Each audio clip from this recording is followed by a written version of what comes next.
देश में 2 साल पहले सेमीकंडक्टर की एक यूनिट जो लग रही थी महाराष्ट्र में, उसको गुजरात में शिफ्ट करने की बात हुई। बड़ा देश में हल्ला हुआ कि भैया महाराष्ट्र में वो लग रही थी, वहां पर सरकार जब गिर गई तो उसको हटाकर गुजरात में किया गया।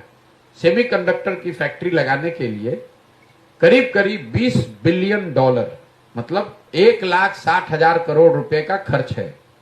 लगाने के लिए उस समय वेदांता की बात चल रही थी, अनिल अग्रवाल जो बिहार के ही हैं।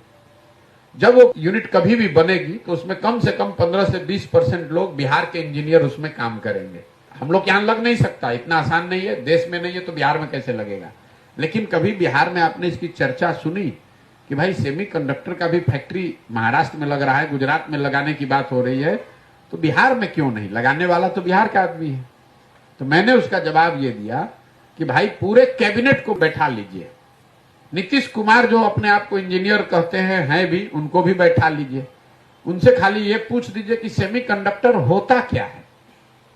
जब यहाँ के नेताओं को यही नहीं पता है कि सेमीकंडक्टर होता क्या है, तो उसकी फैक्ट्री कैसे लगेगी और फैक्ट्री लगाने के लिए क्या प्रयास करना पड़ेगा, कैसी नीति बनानी पड़ेगी, ये कैसे आप आशा रखते हैं?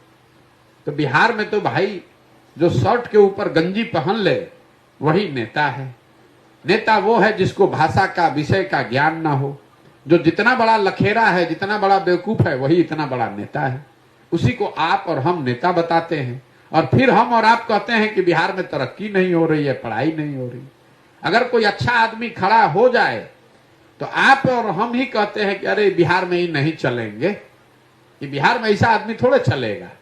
उसका हम लोग घर में बैठ के मजाक उड़ाते हैं। आप उसका मजाक उड़ा रहे हैं, आप अपनी किस्मत पर हंस रहे हैं, अपनी किस्मत का मजाक उड़ा रहे हैं।